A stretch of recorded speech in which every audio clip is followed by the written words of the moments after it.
전진 문화의 제자들은 녹청독의 생사를 걱정하느라 양과가 도망가는 걸 눈치채지 못했다. 조지경은 녹청독이 흰자위를 드러내며 숨을 쉬지 않자 두렵기도 하고 화가 나기도 했다. 양과, 내 이놈, 어디서 이런 요사스러운 무공을 배운 것이냐? 조지경은 비록 무공은 강했지만 줄곧 중양궁에서만 살아왔기 때문에 바깥 세상에 대한 견문이 넓지는 않았다. 그런 조지경이 한마공을 알아볼 리 없었다. 몇 번을 불러도 양과가 대답이 없자 그제야 양과가 사라진 걸 눈치챈 조지경은 제자들을 풀어 양과를 잡아오라고 했다. 이 무렵 양과는 다급한 마음에 앞뒤 따져볼 생각도 없이 무조건 앞만 보고 달렸다. 울창한 숲 사이를 뚫고 한참 동안 달리다 보니 등 뒤에서 함성이 들려왔다. 그러곤 사방에서 자기 이름을 부르는 소리가 들렸다. 양과는 몸을 최대한 낮추어 빽빽한 나무숲 사이를 뚫고 들어갔다. 나무숲 사이를 이리저리 헤쳐나간 양과는 전속력으로 앞만 보고 달렸다. 그렇게 한참 동안 달렸더니 자기를 뒤쫓는 소리가 점차 멀어지는 듯했다. 그러나 무서워서 잠시도 쉴 수가 없었다. 양과는 몸이 녹초가 되어 더 이상 움직일 수 없을 때가 되어서야 겨우 바위 위에 걸터앉아 잠시 숨을 돌렸다. 하지만 마음은 계속 불안해 어서 멀리 도망치고 싶었다. 그러나 두 다리가 천근만근이라 도저히 일어날 수가 없었다. 그때 갑자기 등 뒤에서 싸늘한 웃음소리가 들렸다. 양과는 깜짝 놀라 뒤를 돌아보았다가 그만 심장이 멎는 줄 알았다. 웃음소리의 주인은 다름 아닌 긴 수염을 가슴까지 늘어뜨린 조지경이었다. 조지경은 눈에 쌍심지를 켜고 양과를 노려보고 있었다. 두 사람은 잠시 동안 서로를 노려보며 꼼짝도 하지 않았다. 그러다 양과가 갑자기 큰 소리를 지르며 몸을 돌려 달아나기 시작했다. 조지경이 양과의 뒤를 쫓으니 둘 사이의 거리가 점차 좁혀졌다. 그때 갑자기 양과의 눈앞에 절벽이 펼쳐졌다. 양과는 절벽 아래가 낭떠러지인지 물이 흐르는 계곡인지 자세히 살펴보지도 않고 무작정 절벽 아래로 뛰어내렸다. 그러자 양과의 짧은 비명소리가 허공에 메아리 쳤다. 조지경이 벼랑 끝에 서서 아래를 내려다보니 경사가 비교적 완만한 낭떠러지여서 양과가 절벽 아래 나무숲 사이로 굴러떨어지는 것이 보였다. 경사가 완만하다고는 하나 꽤 높은 낭떠러지여서 조지경은 직접 내려갈 엄두가 나지 않았다. 하는 수 없이 그는 길을 돌아 급히 절벽 아래로 내려가 양과가 굴러떨어진 숲속으로 갔다. 그러나 어디에서도 양과의 흔적을 찾아볼 수 없었다. 게다가 숲이 어찌나 울창한지 햇빛조차 들지 않았다. 한참 동안 양과를 찾아 헤매던 조지경은 문득 거기가 바로 활사인묘가 있는 지역임을 깨달았다. 전진교에는 활사인묘에 접근을 금하는 엄격한 규율이 있었다. 그러나 조지경은 양과를 눈앞에 두고 그대로 돌아설 수 없었다. 양과야, 어서 나오지 못하겠느냐? 몇 차례 불러보았으나 돌아오는 건 메아리뿐이었다. 조지경이 몇 걸음 더 앞으로 다가서자 앞에 희미하게 비석같이 생긴 것이 보였는데 자세히 보니 외부인 출입 금지라고 쓰여 있었다. 그걸 보고 한참 망설이던 조지경은 결심을 굳힌 듯 양과의 이름을 부르며 앞으로 걸어갔다. 그때 갑자기 윙윙하는 소리가 들리더니 희끄무레한 것이 다가왔다. 조지경이 자세히 보니 한때의 하얀 벌이 숲속에서 조지경을 향해 날아오고 있었다. 깜짝 놀란 조지경이 소매를 휘둘러 벌떼를 쫓아보려 했으나 사방에서 공격해 들어오는 옥봉떼의 공격을 막을 수 없었다. 결국 조지경이 얼굴을 감싸고 도망치는데도 옥봉떼는 계속해서 그를 따라갔다. 그러다 벌 한 마리가 조지경의 오른쪽 뺨을 쏘았다. 그러자 순식간에 온몸이 따끔거리면서 오장육부 전체가 가려운 듯 참을 수가 없었다. 조지경은 그 자리에 쓰러져 풀밭을 대굴대굴 구르며 살려달라고 비명을 질렀다. 벌떼가 그런 조지경의 몸 위를 몇 바퀴 선회하더니 숲속으로 되돌아갔다. 절벽에서 뛰어내린 후 정신을 잃었던 양과가 어렴풋하게 따끔따끔한 통증을 느껴 눈을 떠보니 수많은 흰색 벌이 주위를 돌며 날아다니고 있었다. 귀에는 온통 윙윙거리는 벌 소리뿐이고 온몸이 미친 듯 가려웠다. 눈앞이 온통 하얀 벌로 가득하니 이것이 꿈인지 생시인지 모른 채 다시 정신을 잃고 말았다. 다시 정신이 들었을 때 양과는 차갑고 향기로운 즙이 입을 달콤하게 적시며 천천히 목구멍으로 넘어오는 것을 느꼈다. 몽롱한 의식 속에서도 꿀꺽 받아 마시니 뭐라 말할 수 없는 상쾌한 느낌이 들었다. 양과가 천천히 눈을 떠보니 온통 부스럼투성이인 추한 얼굴이 자신을 내려다보고 있었다. 양과는 너무 놀라 다시 기절할 뻔했다. 그 추한 얼굴은 왼손으로는 양과의 아래턱을 잡고 오른손으로는 조심스럽게 달콤한 즙을 입에 넣어주고 있었다. 그렇게 가렵고 참기 어렵던 통증이 싹 없어진 양과는 자신이 침상에 누워있다는 걸 알았다. 그 얼굴이 추한 사람은 노파였는데 자기를 구해준 은인이라고 짐작되어 양과는 미소로 고마움을 표시했다. 그러자 노파도 한번 웃고는 즙을 마저 먹인 후 잔을 탁자에 내려놓았다. 그녀의 웃는 얼굴은 상상할 수 없을 만큼 추했지만 그런 얼굴에서 인자함과 따뜻함이 풍겨났다. 양과는 저도 모르게 노파에게 사정했다. 할머니, 사부님이 저를 잡아가지 못하도록 해주세요. 그러자 노파가 부드러운 목소리로 물었다. 얘야, 네 사부가 누구냐?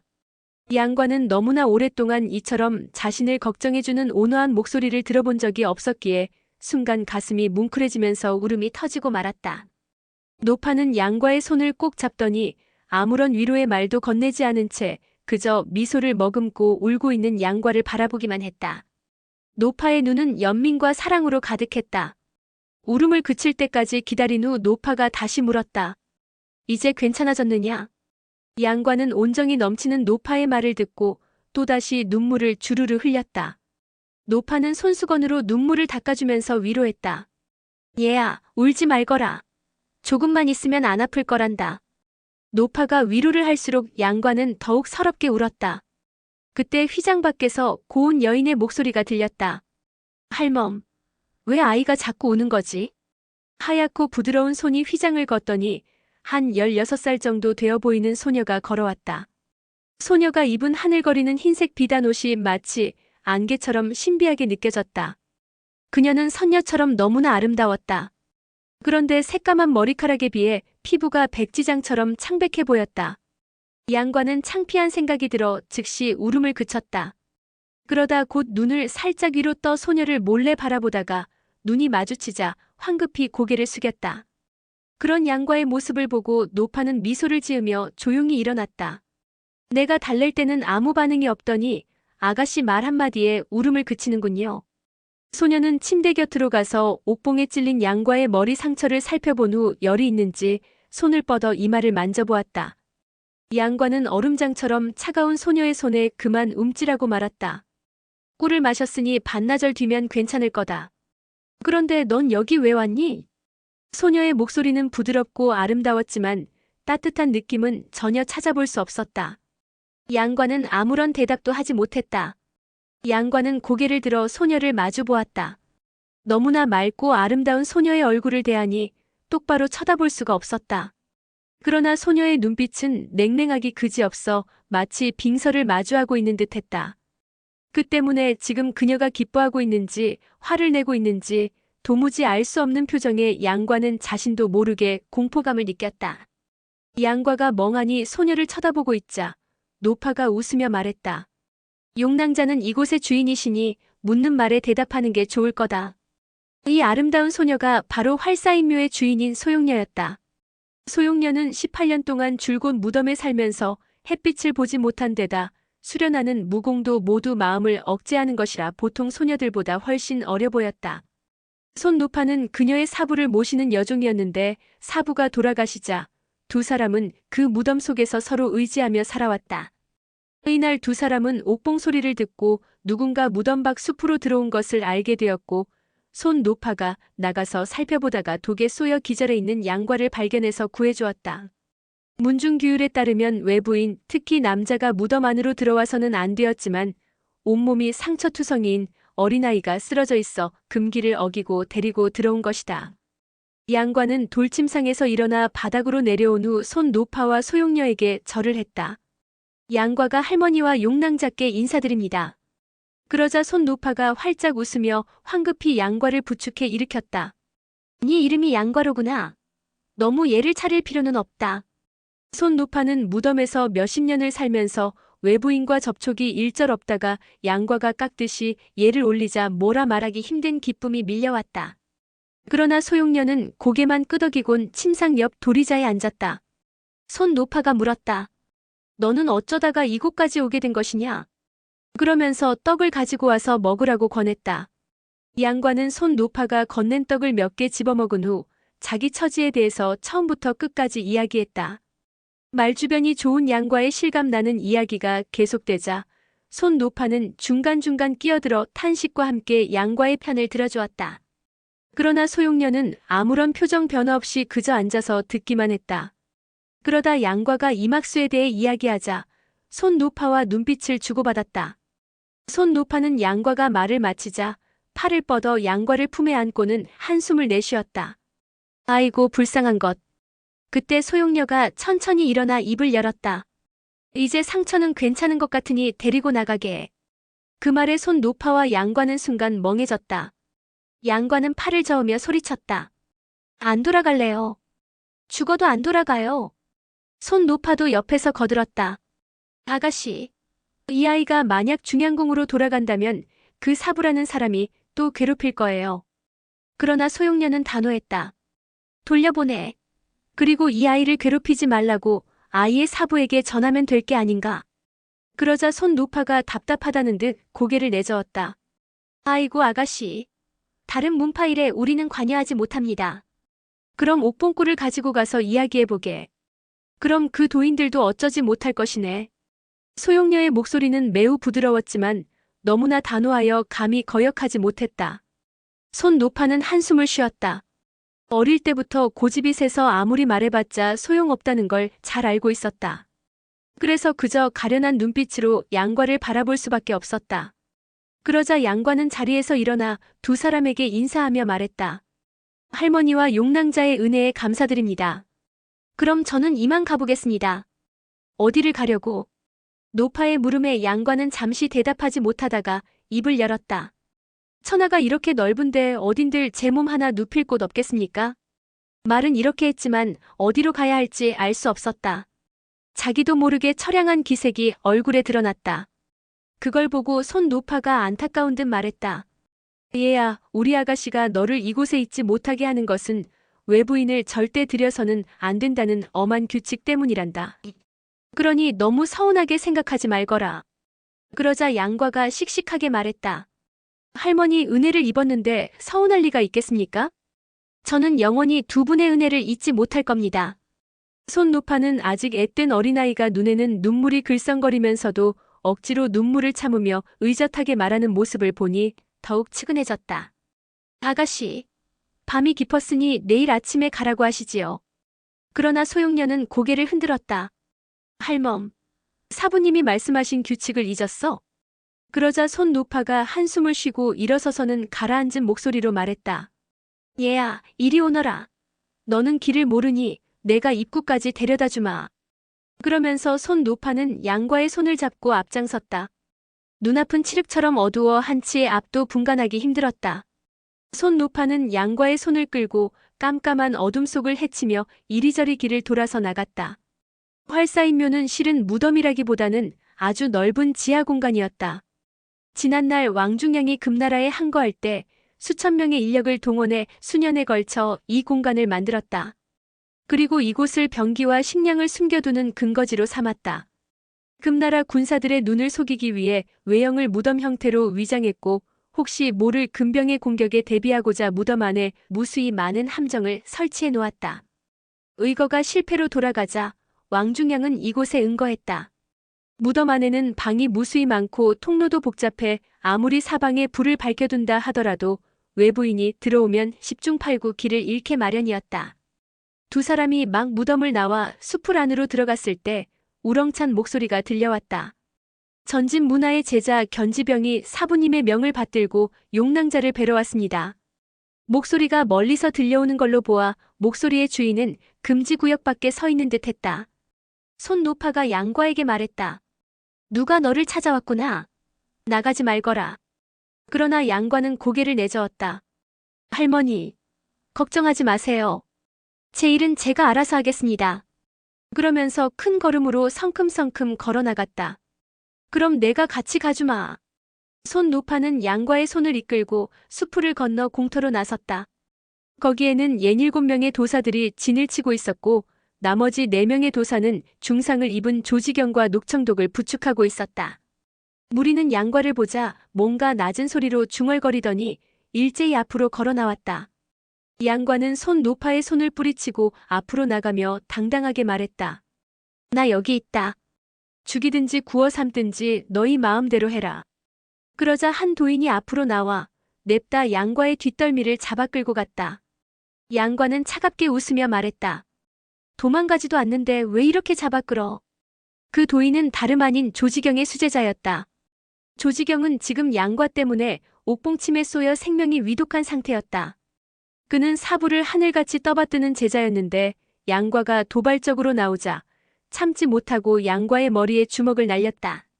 손 노파는 도사들과 좋은 말로 잘 이야기해 보려다가 양과가 강제로 끌려가자 내심 화가 치밀었다. 그런데 이제 얻어맞기까지 하니 노기를 억누를 수 없었다. 손 노파는 즉시 앞으로 나가서 그 도사의 손목을 낚아챘다. 그러자 그 도사는 손목에서 힘이 쭉 빠져 양과를 붙잡은 손을 놓을 수밖에 없었다. 그가 고함을 치려는데 손 노파가 이미 양과를 안고 몸을 솟구쳐 저만치 걸어가고 있었다. 웬 늙고 쇠약한 노파가 잽싸게 양과를 낚아채 가자 지켜보던 도사들은 그저 어안이 벙벙할 따름이었다. 그러는 사이 손 노파는 이미 양과를 데리고 수장 밖으로 멀어져 갔다. 그러자 도사 3명이 소리쳤다. 그 녀석을 내놓으시오. 그러면서 일제히 손 노파에게 달려들었다. 그러자 손 노파가 걸음을 멈추고 고개를 돌려 냉소를 머금었다.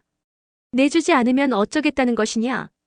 견지병은 활사인묘와 싸움이 벌어져서는 안 된다는 생각에 그들을 급히 저지했다. 모두 물러나십시오. 선배님 앞에서 무례를 범해서는 안 됩니다. 그러고는 앞으로 가서 고개를 숙여 예를 올린 후 말했다. 견지병이 선배님께 인사드립니다. 그 아이는 전진교의 제자이니 우리한테 돌려주십시오. 그 말에 손 노파는 두 눈을 치켜올리며 무섭게 호통쳤다. 내 앞에서도 이리 무자비하게 때리는데 도관으로 끌고 가면 얼마나 괴롭힐지 안 봐도 뻔하다. 그러니 아이는 돌려줄 수 없다. 견지병은 화를 꾹 참고 말했다.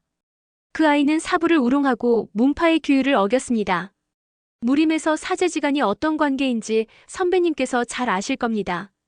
저희 문파에서 양과에게 벌을 주는 건 당연하다고 생각합니다. 그러자 손 노파가 코웃음을 쳤다. 사부를 업신여기고 규율을 어겼다고? 모두 핑계일 뿐이다.